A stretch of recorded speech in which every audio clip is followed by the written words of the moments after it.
Hi guys, welcome back to the channel, and in today's video I'll be going through my first draft for the Champions League Fantasy Football 2021 to 2022 season. Obviously the first games are next Tuesday and you'll be seeing this video, I don't know if it's after or before the Champions League group stage predictions that I just filmed. Depends whether or not I post that before this or after this video, but if you haven't seen those already, wait for them or check them out if they're out already. Anyway, I am kind of winging this. I haven't really planned anything. I'm just going to talk you through my team, which I've got here in front of me. And I'm going to try and give you some tips and advice. Because if you like FPL and you've never played UCL Fantasy before, I haven't played it before. Very similar to the Euros one though. It is quite different to FPL and quite tactically different too. So I'll be going through my team selection, of course. Well, my first team selection, it will change a lot before the deadline probably, and I will be giving you some tips along the way. So starting off in goal, I've gone for Edouard Mendy, because Chelsea, quite an easy group. Zenit and Malmo, not the strongest of teams, obviously, and Mendy, I think, was the highest point scorer for a goalkeeper last season. Obviously, Chelsea did win the whole thing. Likely to get a couple of clean sheets in that group, maybe even some save points against Juventus. And yeah, for goalkeepers, I have Stecklenburg on the bench, who will start for Ajax because I think Andre Onana is still banned because of that drug or that doping issue. I think he's still banned until November, so Stecklenburg will definitely play the first few Champions League games. And sorry, my contact's just annoying me. In Champions League or UCL Fantasy, you can make subs in between games in the game week. So you want two keepers who will play, one playing on the Tuesday and then one playing on the Wednesday. Because if one keeper blanks, you can just switch him out for the next keeper playing on the Wednesday. And it'll be similar across your entire team. So you do want a playable bench, or a more playable bench than you would if you were playing normal FPL, because you can sub out players playing on the Tuesday who did poorly. You can sub them out for someone who will play on the Wednesday. So make sure you look at who's playing on Tuesdays and who's playing on Wednesdays, because depending on a team's groups, they always play on one day. So you will know who plays on Tuesdays and who plays on Wednesdays. So anyway, I've got Mendy and Stecklenburg because Ajax's group isn't too difficult. And Stecklenburg is basically just back up it if Mendy does perform poorly. And moving on to the defence, I have gone for, firstly, bear in mind, this player will probably be on the bench if you're in FPL, but it's Champions League fantasy. So he's playing on a Tuesday. Alberto Moreno, I'm pretty sure he plays most games for Villarreal, and he is quite an attacking fullback. And I know he was very poor in the Premier League for Liverpool, but he's playing for the Europa League winners. So, and their group isn't that difficult. Man United probably are the toughest team in that group. Atalanta on a similar level to Villarreal, and I can't remember who the fourth team in that group are, but I know that they're not at the same level of the other three teams. So Alberto Moreno, it's a good option, good and cheap.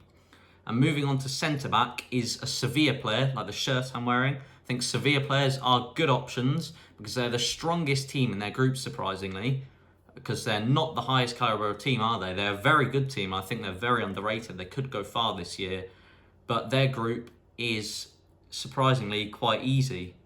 Well, I don't want to jinx them, but anyway, I've gone for a couple of Sevilla players, as you can see in this team, and Diego Carlos is the first of them. He's going to start, I think, week in, week out. Him and Jules Koundé, very good centre-back, very strong defensively.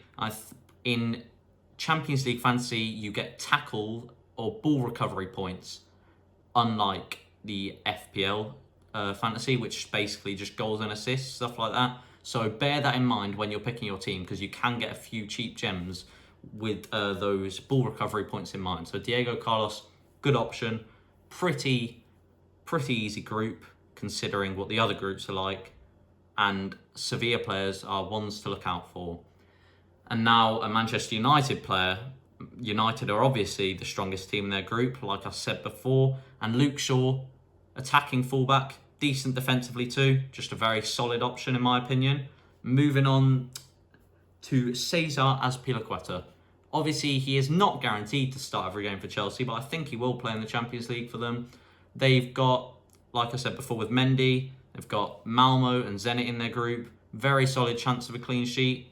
Might even back a goal. And he's good for ball recoveries too. But remember, on the bench, I have Denzel Dumfries, who is also a very solid option. Obviously, brilliant in Euros fantasy. Had him in there every game until Netherlands obviously got knocked out by the underdogs, Czech Republic. And he will be coming off of the bench if any of my 4 defenders don't perform that well. And I think he's a very good option, Denzel Dumfries, and he's not too expensive either. And moving on to the midfield, this is one of those ball recovery cheap gems I was talking about. I think his name is Wilmar, I'm not sure, something like that. Wilmar Barrios, I want to say. Obviously, I was just talking about Chelsea's group, quite easy for them. He plays for Zenit, so there will be some tough games in that group. But I'm hoping that those ball recoveries can gain him quite a few points, because he is quite similar to Kante's play style, and in previous Champions League fantasy years, he has got lots of points for ball recoveries, and he is in quite a few people's teams already. So clearly they're picking up on that trend.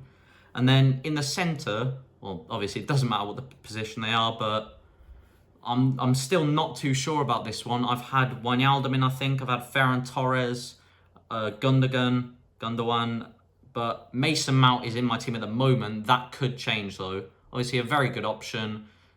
Possible assists, potential goals, playing for Chelsea.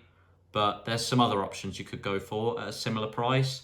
And then I've got Jude Bellingham in, which is also subject to change. Could also change, but good option. Dortmund, not the most difficult group ever, and Bellingham is obviously a brilliant young player.